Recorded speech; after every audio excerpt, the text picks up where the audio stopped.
When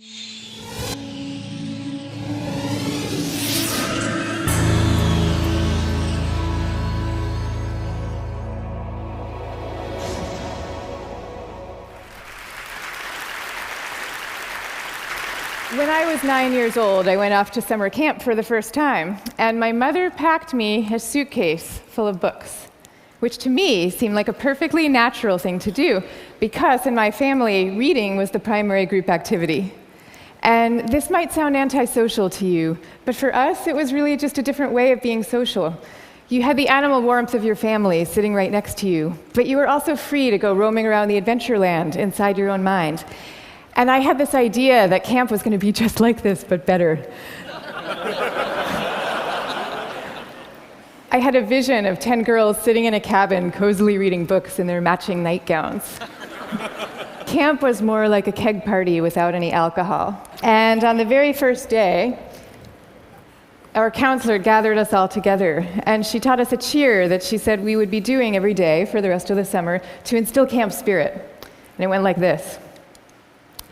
R-O-W-D-I-E, that's the way we spell rowdy, rowdy, rowdy, let's get rowdy. Yeah. So I couldn't figure out for the life of me why we were supposed to be so rowdy, or why we had to spell this word incorrectly.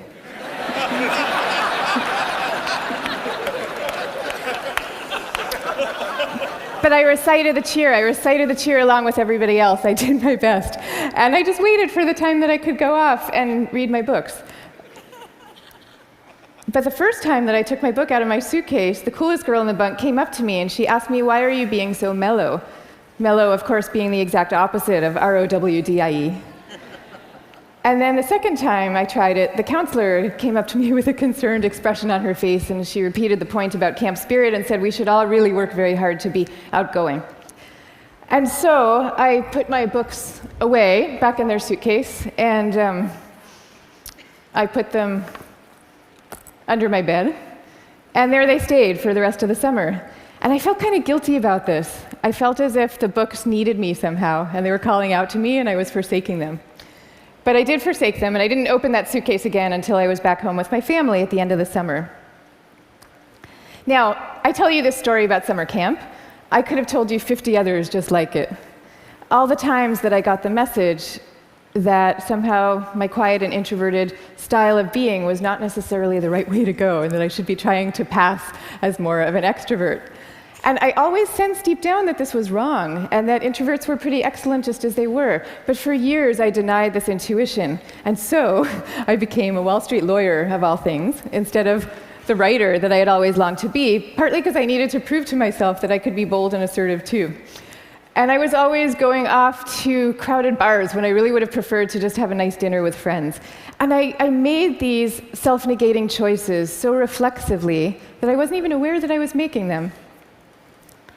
Now, this is what many introverts do, and it's our loss for sure, but it is also our colleagues' loss and our community's loss, and at the risk of sounding grandiose, it is the world's loss, because when it comes to creativity and to leadership, we need introverts doing what they do best.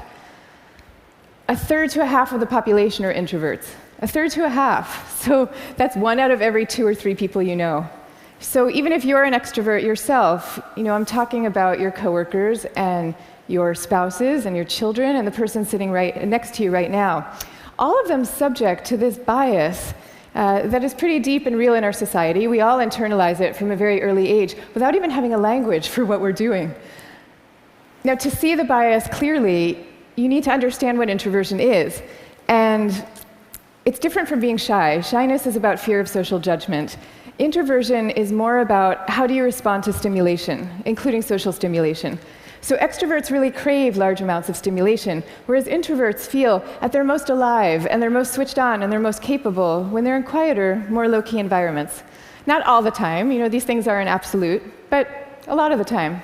So the key then to maximizing our talents is for us all to put ourselves in the zone of stimulation that is right for us. But now here's where the bias comes in. Our most important institutions, our schools and our workplaces, they are designed mostly for extroverts and for extroverts' need for lots of stimulation. And also, we are living through this belief system. We have a belief system right now that I call the new groupthink, which holds that all creativity and all productivity comes from a very oddly gregarious place. So if you picture the typical classroom nowadays, when I was going to school, we sat in rows. We sat in rows of desks like this, and we did most of our work pretty autonomously. But nowadays, your typical classroom has pods of desks of 4 or 5 or 6 or 7 kids all facing each other. And kids are working in countless group assignments, even in subjects like math and creative writing, which you would think would depend on solo flights of thought. Kids are now expected to act as committee members. And for the kids who prefer to go off by themselves or just to work alone, those kids are seen as outliers often, or worse, as problem cases. And the vast majority of teachers reports believing that the ideal student is an extrovert as opposed to an introvert, even though introverts actually get better grades and are more knowledgeable, according to research. Okay, same thing is true in our workplaces. Most of us work in open plan offices without walls, where we are subject to the constant noise and gaze of our coworkers. And when it comes to leadership, introverts are routinely passed over for leadership positions, even though introverts tend to be very careful, much less likely to take outsized risks, which is something we might all favor nowadays. And interesting research by Adam Grant at the Wharton School has found that introverted leaders often deliver better outcomes than extroverts do, because when they are managing proactive employees, they're much more likely to let those employees run with their ideas, whereas an extrovert can quite unwittingly kind of get so excited about things that they're putting their own stamp on things, and other people's ideas might not as easily then bubble up to the surface. Now, in fact, some of our transformative leaders in history have been introverts. I'll give you some examples. Eleanor Roosevelt, Rosa Parks, Gandhi, all these people describe themselves as quiet and soft-spoken and even shy. And they all took the spotlight, even though every bone in their bodies was telling them not to. And this turns out to have a special power all its own, because people could feel that these leaders were at the helm, not because they enjoyed directing others, and not out of the pleasure of being looked at. They were there because they had no choice, because they were driven to do what they thought was right. Now, I think at this point it's important for me to say that I actually love extroverts. I always like to say some of my best friends are extroverts, including my beloved husband. And we all fall at different points, of course, along the introvert-extrovert spectrum. Even Carl Jung, the psychologist who first popularized these terms, said that there's no such thing as a pure introvert or a pure extrovert. He said that such a man would be in a lunatic asylum if he existed at all. And some people fall smack in the middle of the introvert-extrovert spectrum, and we call these people ambiverts. And I often think that they have the best of all worlds. But many of us do recognize ourselves as one type or the other. And what I'm saying is that culturally, we need a much better balance. We need more of a yin and yang between these two types. This is especially important when it comes to creativity and to productivity, because when psychologists look at the lives of the most creative people, what they find are people who are very good at exchanging ideas and advancing ideas, but who also have a serious streak of introversion in them. And this is because solitude is a crucial ingredient often to creativity. So Darwin, he took long walks alone in the woods and emphatically turned down dinner party invitations. Theodore Geisel, better known as Dr. Seuss, he dreamed up many of his amazing creations in a lonely bell tower office that he had in the back of his house in La Jolla, California. And he was actually afraid to meet the young children who read his books for fear that they were expecting him to be this kind of jolly Santa Claus-like figure and would be disappointed with his more reserved persona. Steve Wozniak invented the first Apple computer, sitting alone in his cubicle in Hewlett-Packard, where he was working at the time. And he says that he never would have become such an expert in the first place had he not been too introverted to leave the house when he was growing up. Now, of course, this does not mean that we should all stop collaborating. And case in point is Steve Wozniak famously coming together with Steve Jobs to start Apple Computer. But it does mean that solitude matters, and that for some people, it is the air that they breathe. And in fact, we have known for centuries about the transcendent power of solitude. It's only recently that we've strangely begun to forget it. If you look at most of the world's major religions, you will find seekers, Moses, Jesus, Buddha, Mohammed, seekers who are going off by themselves, alone, to the wilderness, where they then have profound epiphanies and revelations that they then bring back to the rest of the community. So no wilderness, no revelations. This is no surprise, though, if you look at the insights of contemporary psychology. It turns out that we can't even be in a group of people without instinctively mirroring and mimicking their opinions, even about seemingly personal and visceral things like who you're attracted to. You will start aping the beliefs of the people around you without even realizing that that's what you're doing. And groups famously follow the opinions of the most dominant or charismatic person in the room, even though there's zero correlation between being the best talker and having the best ideas. Zero. So you might be following the person with the best ideas, but you might not. And do you really want to leave it up to chance? Much better for everybody to go off by themselves, generate their own ideas, freed from the distortions of group dynamics, and then come together as a team to talk them through in a well-managed environment and take it from there. Now, if all this is true, then why are we getting it so wrong? Why are we setting up our schools this way and our workplaces? And why are we making introverts feel so guilty about wanting to just go off by themselves some of the time? One answer lies deep in our cultural history. Western societies, and in particular the US, have always favored the man of action over the man of contemplation. But in America's early days, we lived in what historians call a culture of character, where we still, at that point, valued people for their inner selves and their moral rectitude. And if you look at the self-help books from this era, they all had titles with things like character, the grandest thing in the world. And they featured role models like Abraham Lincoln, who was praised for being modest and unassuming. Ralph Waldo Emerson called him a man who does not offend by superiority. But then we hit the 20th century, and we entered a new culture that historians call the culture of personality.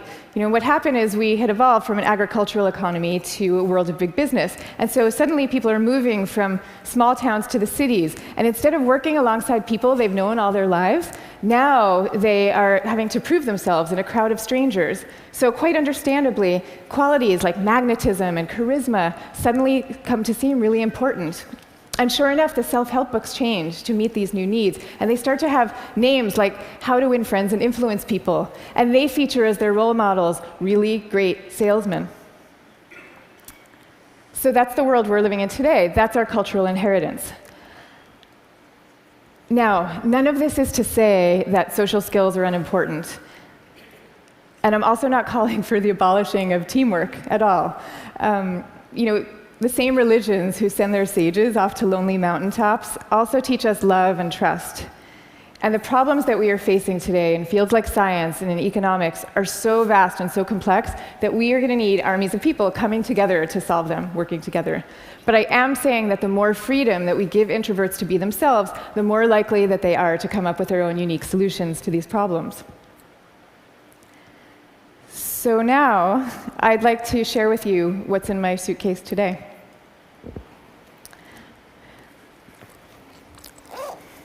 Guess what? Books. I have a suitcase full of books. Here's Margaret Atwood, Cat's Eye. Here's a novel by Milan Kundera. And here's The Guide of the Perplexed by Maimonides. But these are not exactly my books. I brought these books with me because they were written by my grandfather's favorite authors. My grandfather was a rabbi, and he was a widower who lived alone in a small apartment in Brooklyn that was my favorite place in the world when I was growing up, partly because it was filled with his very gentle, very courtly presence, and partly because it was filled with books. Literally, every table, every chair in this apartment had yielded its original function to now serve as a surface for swaying stacks of books. Just like the rest of my family, my grandfather's favorite thing to do in the world was to read. But he also loved his congregation, and you could feel this love in the sermons that he gave every week for the 62 years that he was a rabbi. He would take the fruits of each week's reading, and he would weave these intricate tapestries of ancient and humanist thought, and people would come from all over to hear him speak. But here's the thing about my grandfather. Underneath this ceremonial role, he was really modest and really introverted, so much so that when he delivered these sermons, he had trouble making eye contact with the very same congregation that he had been speaking to for 62 years. And even away from the podium, when you called him to say hello, he would often end the conversation prematurely for fear that he was taking up too much of your time. But when he died at the age of 94, the police had to close down the streets of his neighborhood to accommodate the crowd of people who came out to mourn him. And so these days, I try to learn from my grandfather's example in my own way.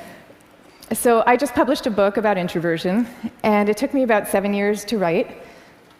And for me, that 7 years was like total bliss, because I was reading, I was writing, I was thinking, I was researching. It was my version of my grandfather's hours a day alone in his library.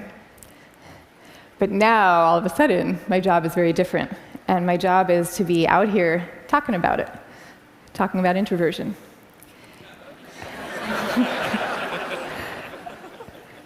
And that's a lot harder for me, because as honored as I am to be here with all of you right now, this is not my natural milieu.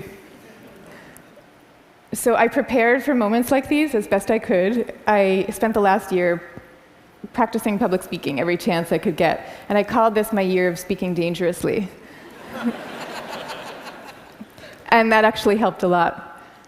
But I'll tell you, what helps even more is my sense, my belief, my hope that when it comes to our attitudes to introversion and to quiet and to solitude, we truly are poised on the brink of dramatic change. I mean, we are.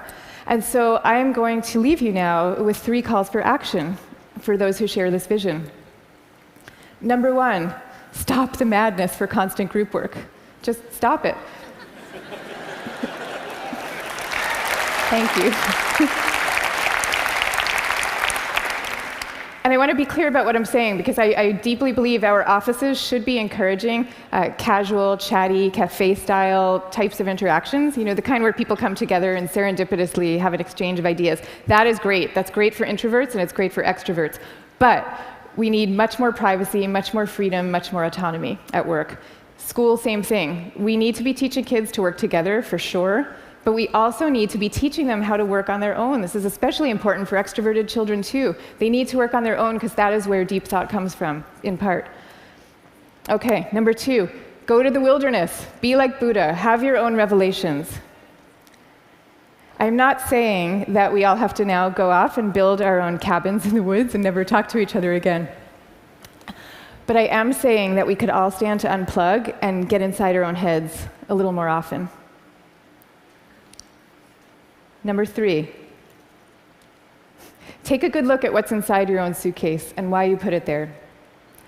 So extroverts, maybe your suitcases are also full of books, or maybe they're full of champagne glasses or skydiving equipment. Whatever it is, I hope you take these things out every chance you get and grace us with your energy and your joy. But introverts, you being you probably have the impulse to guard very carefully what's inside your own suitcase. And that's okay. But occasionally, just occasionally, I hope you will open up your suitcases for other people to see, because the world needs you and it needs the things you carry. So I wish you the best of all possible journeys and the courage to speak softly. Thank you very much. Thank you. Thank you. Thank you.